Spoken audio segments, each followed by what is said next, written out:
cada um de vocês. É muito bom falar sobre as coisas do Mestre. É muito bom falar sobre aquilo que ele nos ensinou durante tanto tempo na sua jornada, na sua breve jornada de alguns anos, né? Não vamos contar desde o nascimento, mas desde o início do ministério dele. Foram 3 anos e meio, mas 3 anos e meio que valeram por uma existência inteira, né?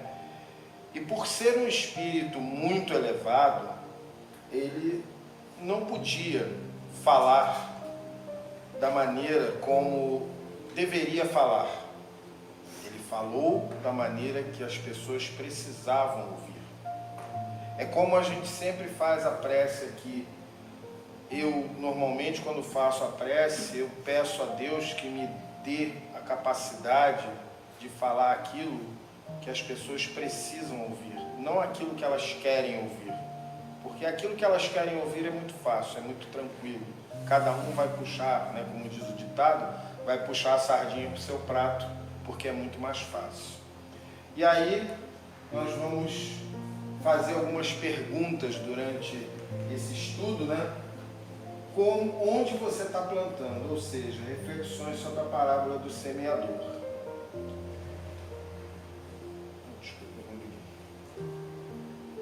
E onde está? Está no Evangelho segundo o Espiritismo, capítulo 17, itens 5 e 6. Né? Inclusive, nesse mesmo capítulo 17, se fala sobre o homem de bem. É antes da parábola do semeador. Mas vamos começar a definir algumas coisas. Primeiro, eu acabei de dizer que Jesus usava de uma maneira especial para falar com as pessoas. Ele se utilizava das parábolas. E o que são parábolas? Parábolas são alegorias, são historinhas que se contam para quê? Para exemplificar lições morais ou espirituais, para utilizar comparações com o cotidiano da época, inclusive, né? O que Jesus tinha ali? A maioria pescadores. Então ele tinha que usar alguma coisa que viesse de barco, do mar, né, de pesca, de peixe, porque era muito mais fácil. Lembrem-se que ele disse para Pedro, né? Pedro, vou te fazer um pescador de homens. Pedro era pescador de peixes, né? E ele disse, vou te fazer um pescador de homens. E Jesus utilizava por entender que era muito mais eficaz. As pessoas ouviam melhor, as pessoas entendiam melhor esse tipo de exposição através de parábolas. Por quê? Porque estava mais dentro do cotidiano das pessoas, né? É muito difícil você chegar, por exemplo, eu vou chegar numa empresa corporativa do centro do Rio e começar a falar sobre setor agrário, sobre plantação. A maioria não vai entender, porque são pessoas, são homens de terno e gravata, acostumados com o mundo corporativo, acostumados com, né? Então, não vai entender. É a mesma coisa que eu começar a falar de física e matemática com uma pessoa que faz viagens, por exemplo, né? Como o caso do nosso amigo Malo, começa a explicar a ele sobre a matemática e a física do ônibus que vai, do avião, não sei o que, vai ficar difícil, né? Então, Jesus utilizava isso. As pessoas prestavam atenção nele, porque ele sabia falar. Um dos comentários mais importantes que tem na Bíblia sobre isso é que Jesus, ele ouvia, as pessoas diziam dele assim, quem é esse homem e como é que ele fala com tanta autoridade? Esse era um ponto muito importante. Ele não só contava as parábolas, ele falava com autoridade, ele mostrava, ele ensinava, e as pessoas prestavam atenção, tá vendo? Igual os alunos de hoje, né? Todo mundo prestando atenção, tranquilo, né? Não tem problema nenhum, tá aqui Lara que não me deixa mentir. Muito bem, mas a gente veio falar sobre a parábola do semeador. E para falar sobre a parábola do semeador, a gente tem que começar com o início dela, que é definir o que é o semeador. Semeador é todo aquele que semeia, o que deixa cair, o que joga a semente, né? Então, o semeador é aquele cara que sai com uma bolsa no campo, né? E vai jogando a semente na terra arada, vai jogando. Algumas sementes vão cair pelo caminho? Vão. né? Mas a gente vai falar disso depois. No nosso contexto, quem é o semeador? É o nosso Mestre Jesus. A palavra divina que ele semeou durante todo o seu ministério. E um detalhe, a palavra de Deus nunca volta vazia. Ela sempre encontra um lugar para ela se fixar, só que o tempo demora. Tá? Por quê? Porque cada semente tem o seu tempo para germinar, tem o seu tempo para poder se habituar com o solo, né? A semeadura espiritual também refere-se ao processo de plantar sementes de fé e virtude no coração. O que a gente faz quando está fazendo um estudo, ou quando alguém está aqui fazendo uma exposição, ou quando nós estamos fazendo uma prece, ou no passe? Na realidade, o que nós estamos fazendo é plantando sementes de fé. Nós estamos incutindo nas pessoas a importância de você se aproximar de Deus, se aproximar da espiritualidade. Ah, mas a pessoa ouviu e foi embora e não falou nada. Fica tranquilo. Antigamente, hoje em dia eu não vejo muito isso, mas houve um tempo que os nossos irmãos, né, evangélicos saíram nas ruas para evangelizar as pessoas, falar. Muitas pessoas pegavam aquele folheto, olhavam, botavam no bolso, jogavam fora, mas só o fato de olhar, aquilo ali, a semente já está lá, está plantada, só que ela leva um tempo, né?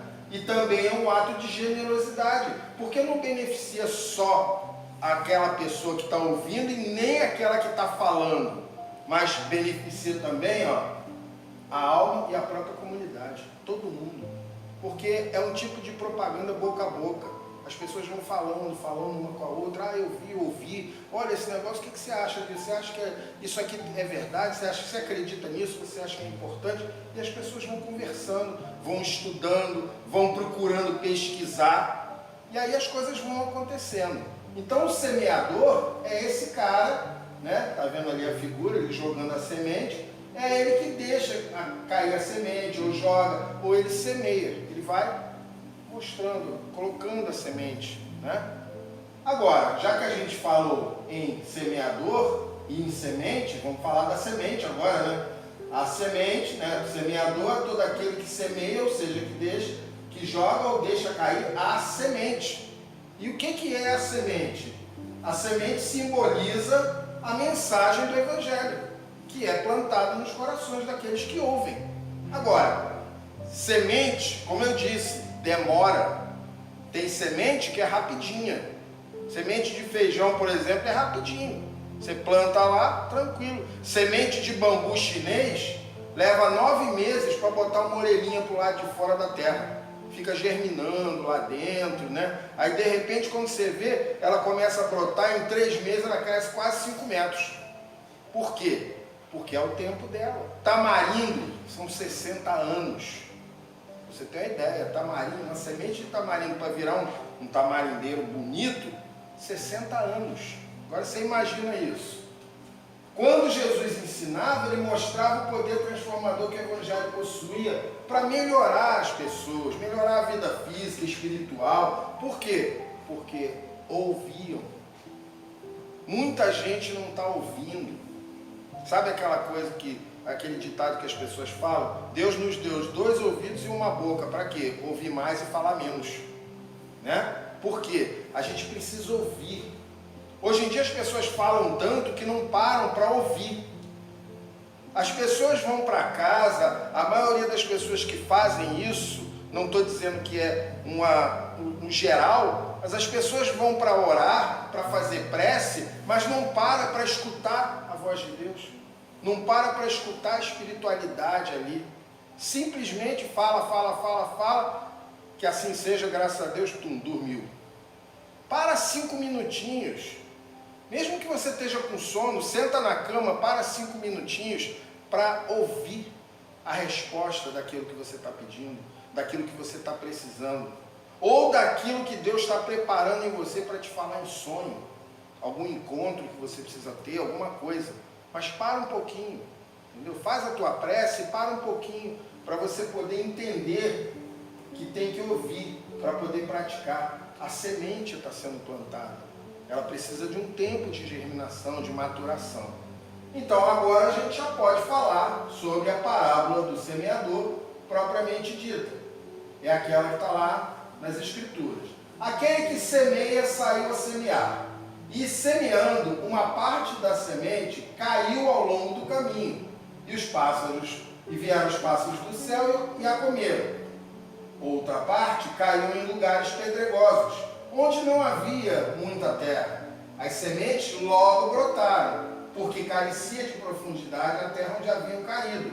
Mas levantando-se o sol, as queimou, e como não tinham raízes, secaram. Outra parte caiu entre espinheiros, e esses crescendo as abafaram. Não tinha como crescer. Outra finalmente caiu em terra boa e produziu frutos, dando algumas sementes, 100 por 1, outras 60 e outras 30. Ouça quem tem ouvidos de ouvir. Mateus 13, de 1 a 9. Vocês lembram, né, quem estuda história e estudou, lembra que a primeira carta que Pero Vaz de Caminha escreveu a Portugal, ele disse o quê? Que esta terra é tão boa que se plantando tudo dá. Ou seja, hoje a gente joga uma semente em qualquer lugar e nasce alguma coisa. Ao contrário, por exemplo, vocês já notaram a diferença entre o índio norte-americano e o índio sul-americano? A diferença, não agora que a gente vê pouco, mas se a gente voltar um pouquinho na história, vocês já perceberam a diferença? Como é que o índio norte-americano era? Ele se vestia com peles, todo coberto. Por quê? Porque ele vivia no deserto. E o deserto fazia o quê? Com que as pessoas precisassem se proteger. Eles precisavam caçar, eles precisavam plantar, eles precisavam correr atrás. E o índio sul-americano, que andava lá, né, às vezes não precisava botar nada na frente, andava tudo numa boa. Aí o que acontecia? Eu estou com fome, pega uma banana e come. Pega uma maçã e come. Cava a terra, tem batata, tem mandioca. Olha só que beleza. Olha a diferença que é, né? Quando você joga uma semente, ela logo brota. E se cair em terra boa, melhor ainda. Vocês já viram um morango, né? Eu falo sempre morango da noite, né? O morango. Vocês já olharam quantas sementes tem no morango? E cada sementinha daquela pode brotar um morangueiro, que vai gerar um monte de morangos e um monte de semente. Isso aí, ó, é um ciclo que vai se repetindo. Uma única sementinha daquela ali, semente de mostarda, é menor que a cabeça de um alfinete, mas dá um arbusto praticamente do tamanho disso aqui. Como é enorme, né? E vai crescendo, crescendo, crescendo. Mas tudo bem, eu sei que vocês perceberam que algumas partes, né, eu coloquei em destaque, né? Você percebeu lá, né? Eu coloquei algumas partes em destaque. Mas vamos dar uma de Jornal Nacional, né? E colocar essas partes em destaque. Caiu ao longo do caminho, caiu em lugares pedregosos, caiu entre espinheiros e caiu em terra boa. Então agora a gente tem que explicar o que acontece com a semente quando ela cai nesses lugares, né? Então vamos começar pelo longo do caminho. Aí o caminho tranquilo e tal, a semente caiu aqui. O que vai acontecer com ela? Ela vai simplesmente, o solo ao longo do caminho simboliza os corações distraídos, que ouvem o ensinamento do Evangelho, mas não se dão a devida importância, não estão muito aí, estão prestando atenção em outras coisas, né? Os nossos irmãos de outra denominação falam crente girafa, né? O corpo está dentro da igreja, mas a cabeça está lá fora. Que a girafa tem aquele pescoção, né? Aí fica a cabeça lá fora e o corpo aqui dentro. A pessoa não está prestando atenção. Você está dando uma mensagem, você está dando um ensinamento, você está dando um estudo e ela está pensando em outra coisa. Quando eu falei isso aqui outro dia, quando você está na cabine do passe, você não pode estar pensando no boleto que você vai pagar amanhã. Quando você está ouvindo uma palestra, quando você está participando do estudo, você não pode estar pensando em outra coisa que vai te atrapalhar. Isso é o que acontece. Cai ao longo do caminho, mas a pessoa não pesca, não presta atenção. O que foi que ela falou mesmo? O que foi que ele falou mesmo? Não entendi, não me lembro. Por quê? Porque a semente caiu assim ao longo do caminho. E o semeador nem viu, deixou ela para trás. Foi embora. Né? E a próxima? Caiu em lugares pedregosos. O que são lugares pedregosos? O próprio nome está dizendo, né? Aqui, ó. A figura aqui, ó, cheia de pedra. Não tem espaço. Você está vendo terra aqui? Não, você está vendo pedra. Não tem mais nada ali. E o que acontece quando uma semente cai nesse lugar?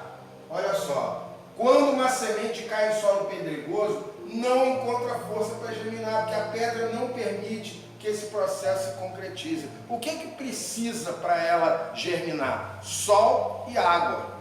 O problema é que o sol refletindo nas pedras, o calor aumenta demais.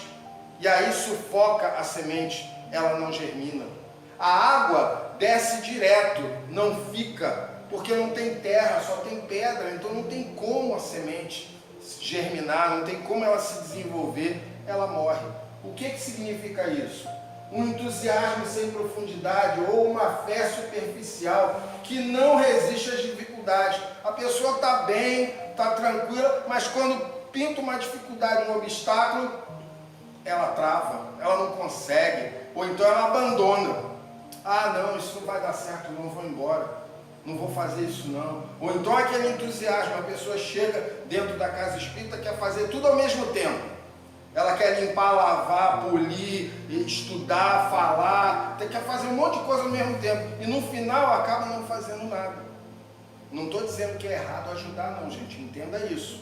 Ajudar é ótimo, porque você ajudando, você está preparando o seu solo, o seu terreno, para receber a semente que está sendo colocada por alguém. Né? Ajudar é bom. Ah, acabou a reunião, vou ajudar a tirar as cadeiras, vou ajudar a guardar as coisas, vou ajudar lá no passe, vou ajudar na cantina. Todo mundo precisa ajudar, todo mundo aqui é tarefeiro, todo mundo aqui trabalha. Né? Mas, preste atenção, dificuldades que a vida te impõe. A vida vai impor. O que Jesus falou para a gente? No mundo tereis aflições.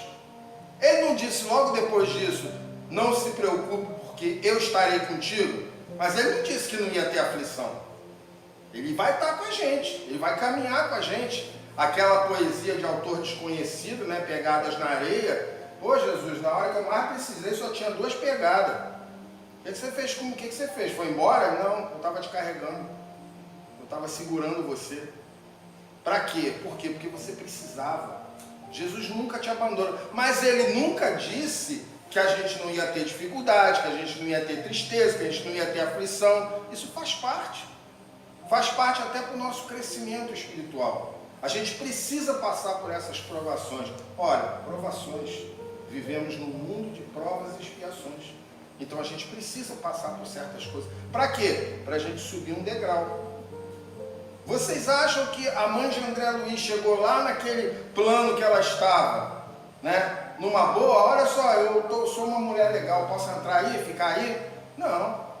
Ela teve que ralar muito para chegar ali. Eu falo como espírito, não estou falando ela como mãe de André Luiz. Ela como espírito, ela passou por muita coisa para estar num plano acima. Como a ministra veneranda e tantos outros que estavam ali, que estavam num plano superior. E ainda existem planos muito mais superiores que a espiritualidade nem fala, nem comenta sobre isso. Agora vamos para os espinheiros. Todo mundo já viu um espinheiro, todo mundo sabe, olha só. Espinho puro. Cai ali que vai ser uma beleza. Vai passar uma semana tirando coisa do corpo. Mas olha só, quando uma semente cai ali, espinheiro é uma erva daninha. Ela toma conta de tudo. E detalhe, se você pudesse dar uma característica humana para o espinheiro, seria egoísmo. Por quê?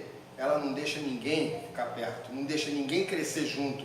Não, esse espaço é meu, é aqui que eu vou ficar, não tem espaço para você. Tanto é que os espinheiros são plantas com muita força que não permitem que outras plantas sobrevivam em seu meio. As sementes caem ali e não germinam. Por quê? Porque ficam sufocadas. Não tem como. Podemos considerar como espinheiro as preocupações materiais que tanto atormentam a vida dos homens, sufocando a fé. A pessoa, aquilo que eu acabei de falar, a pessoa vem para a casa espírita cheia de coisa na cabeça. Faz um favor, imagina para você mesmo. Imagina que ali fora, no muro ali fora, tem uma caixinha. Pega todas as preocupações que você tem na sua vida, bota dentro daquela caixinha e entra na casa espírita. Deixa lá. Eu sei que você vai se preocupar, mas deixa lá. Na hora que você for embora, se você sentir vontade, você pega uma coisa ou outra de volta. Mas não entra na casa espírita cheia de preocupações, ou melhor, não entra atormentado por essas preocupações. A preocupação você vai ter, você não pode ficar atormentado por elas.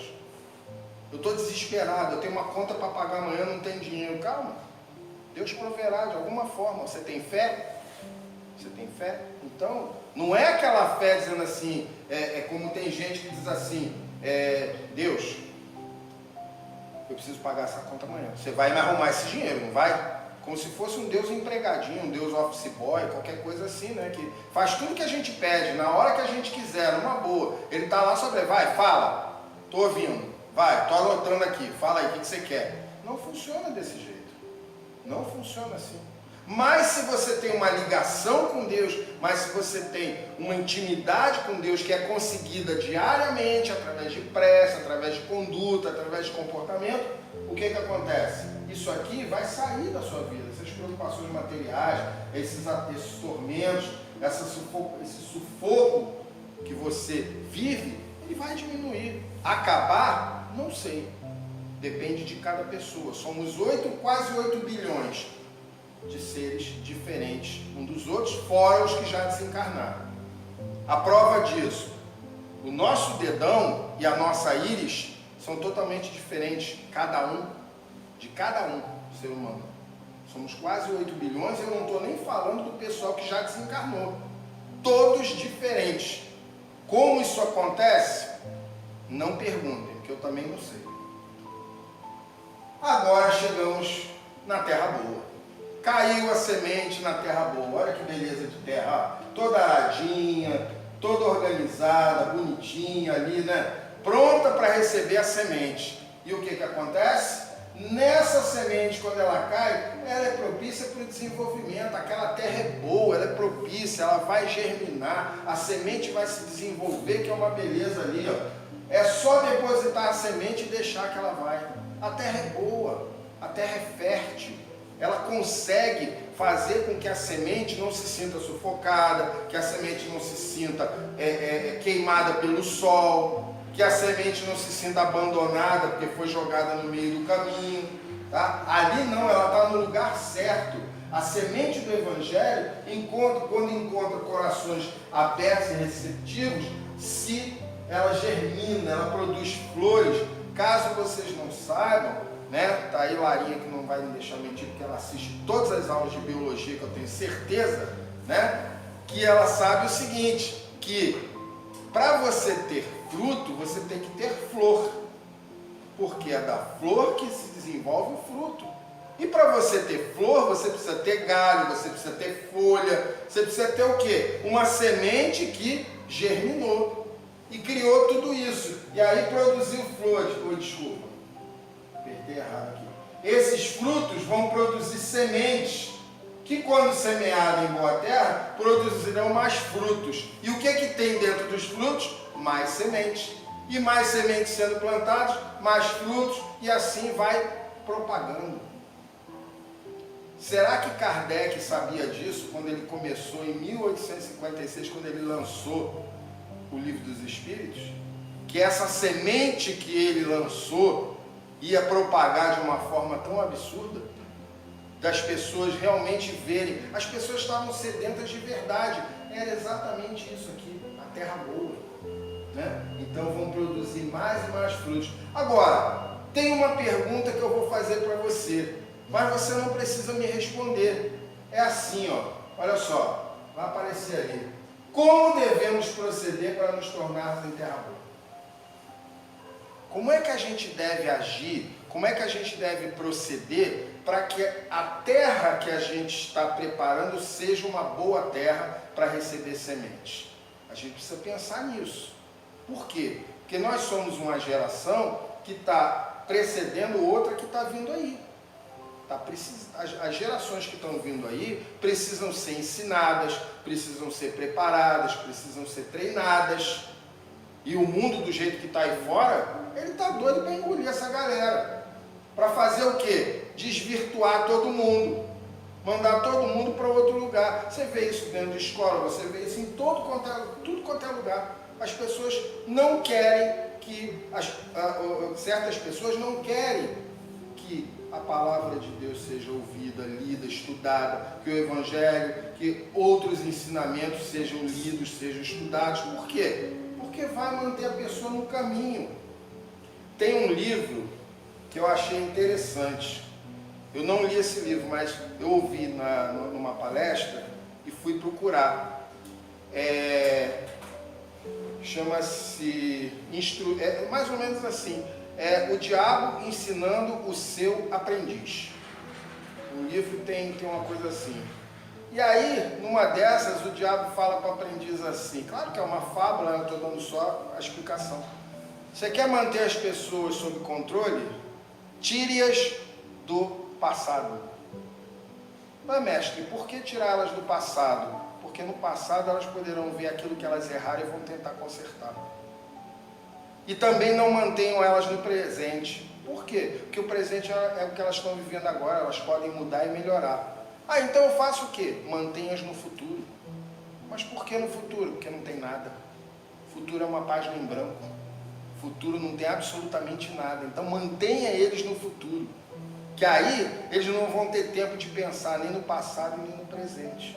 Ou seja, eles não vão ter tempo de preparar a terra boa. De virar uma terra boa. E o que a gente precisa fazer para a gente se tornar terra boa? Primeiro, autoconhecimento.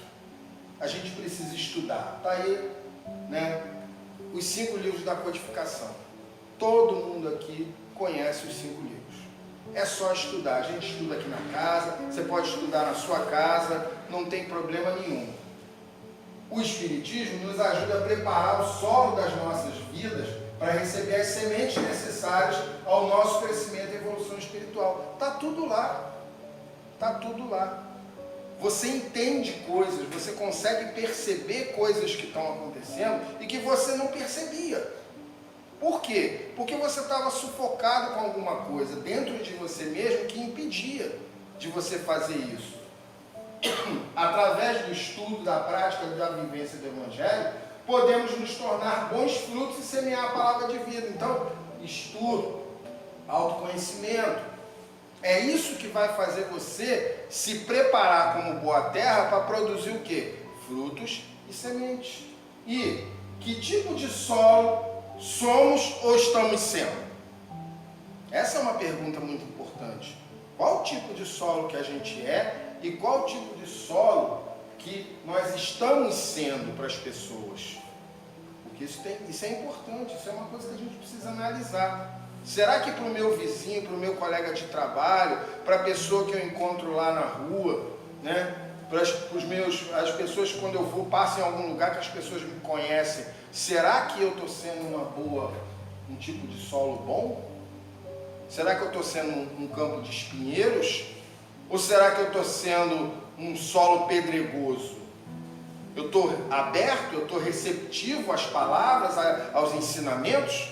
Isso é muito importante. E o que a gente está semeando? Essa é outra pergunta que você tem que pensar. O que a gente está semeando? O que a gente está colocando no mundo para as pessoas poderem entender qual a nossa missão? A gente sabe a missão do Espírita, a gente sabe que o verdadeiro Espírita tem a sua missão. Então a gente precisa fazer o quê? Aqui, ó, estudar. Quer se preparar? Quer ser um bom solo? Quer ser uma boa terra? Quer ter sementes necessárias para crescimento e evolução espiritual? Quer ser bom fruto? Estuda. Estuda. Participe de grupos de estudo. Não importa se você concorda ou não concorda com a opinião da pessoa. vai absorvendo aquilo ali, absorve tudo e retém o que é bom, não é? Não é assim que funcionam as coisas? Porque olha só, o Evangelho é o caminho. O Evangelho tem que ser o nosso livro de cabeceira, ele tem que estar ali do lado para você poder estudar, ler, abrir no momento de dificuldade, no momento de tristeza, até mesmo no momento de alegria. Eu estou tão feliz, vou abrir o Evangelho. Eu estou triste, eu estou mal, não estou bem, vou abrir o Evangelho. Ele sempre vai ter uma palavra boa e a espiritualidade vai te direcionar. Você é um bom espírita? Como é que você reconhece um bom espírita? Reconhece-se o verdadeiro espírita pela sua transformação moral e pelos esforços que emprega para tomar suas inclinações mais. Evangelho segundo o Espiritismo, item 4. E segundo a espiritualidade, né, esse esforço aqui, pequenininho. Eles dizem para a gente, é um mínimo esforço, a gente já acha que é um desespero total. Né? Meu Deus do céu, como é difícil ser espírita. É nada. Tranquilo assim, pequenininho, faz um esforcinho que você consegue ser um bom espírita. Agora, para você ser um bom espírita e perceber esse mínimo esforço, você tem que estar preparado. Você tem que estar, vamos dizer assim, instruído. Você tem que estar ciente das coisas, ou seja, estudar, pesquisar, debater, ler, inferir. Você sabe o que é inferir? Inferir é meditar, é você pensar naquilo ali. Ler uma parte quando você está fazendo evangelho no lar. Gente, evangelho no lar é importantíssimo. Tira um dia na semana, naquele mesmo horário, naquele mesmo dia, pega um copinho d'água e vai ler o evangelho. E quando você lê o Evangelho, não importa se você está sozinho, não importa se você está com alguém, pega aquele Evangelho, lê e depois você medita em cima dali. Se quiser falar em voz alta, ninguém vai te chamar de maluco, não. Pode falar em voz alta dentro do seu quarto, onde você estiver. Você está discutindo com a espiritualidade que está ali junto com você. Eles estão te ouvindo, não tem problema nenhum. Quando nos tornamos em boa terra, recebemos a semente do Evangelho em nossas vidas, certamente a gente vai ter uma missão. Por quê? Quando você está pronto, né? Filme Nosso Lar, quando o servidor está pronto, o serviço aparece, né? Mas você tem que estar pronto. E se você está pronto, você vai receber o quê? Missões. Vai receber trabalho. Você já está pronto. Ah, mas eu não me sinto capaz. Não tem você que se sentir capaz. A espiritualidade sabe que você é capaz. E você vai conduzir aquele trabalho numa boa. Não precisa você estar se sentindo preparado ou não. Você estudou? Vocês já repararam? A Elarinha não vai me deixar mentir. Acabei de estudar uma prova. 10 minutos se passaram. O que eu lembro? Nada. Acabei de passar 2 horas estudando a Revolução Francesa. E aí, Lara, estudou a Revolução? Eu estudei. Vou te fazer umas perguntas. Mãe, não me lembro de nada. Então você não estudou direito? A minha mãe falava assim. Hoje em dia já é diferente.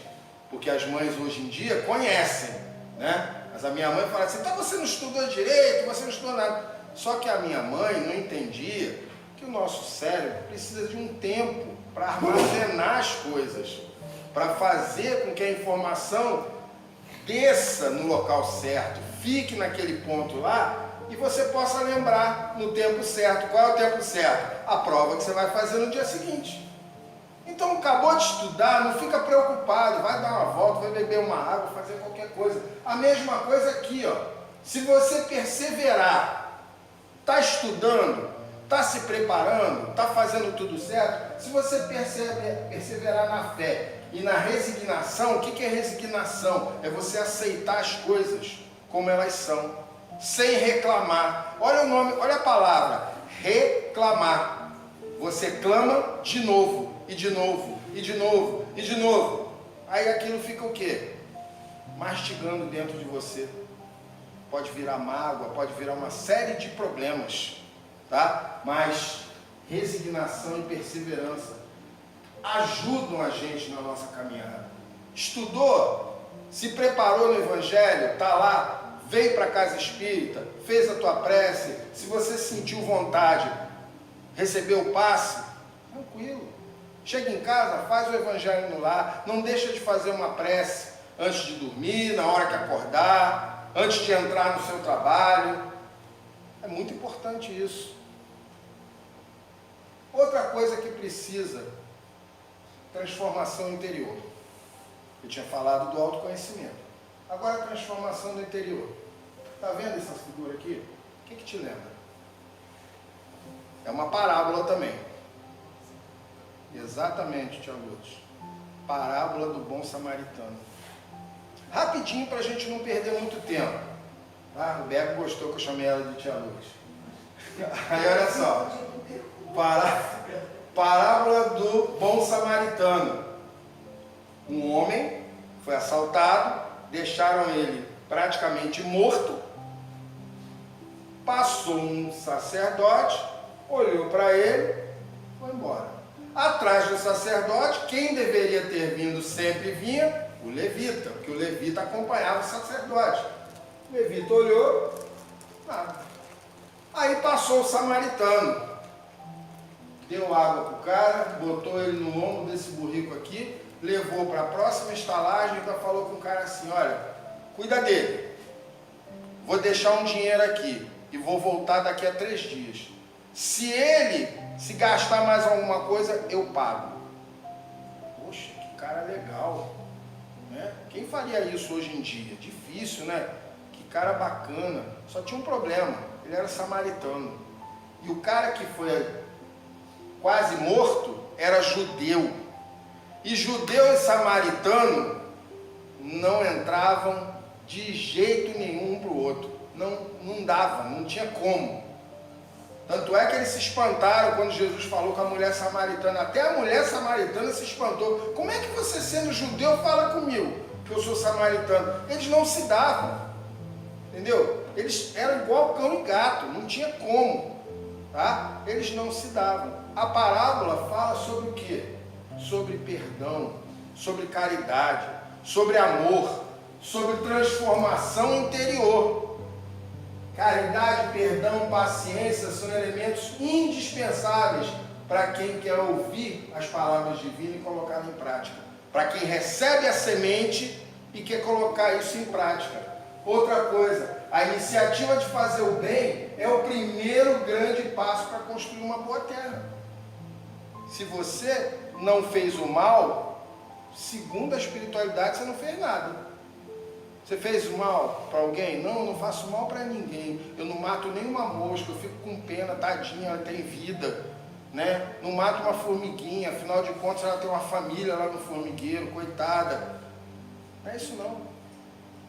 Você vai começar a crescer no reino de Deus quando você começar a fazer o bem. Aí sim, aí você começa a ser notado. Estou fazendo bem, estou ajudando o necessitado, estou fazendo qualquer coisa que vá ajudar a pessoa a trilhar um bom caminho. Estou semeando boas sementes em uma terra boa, estou sendo uma terra boa, né? E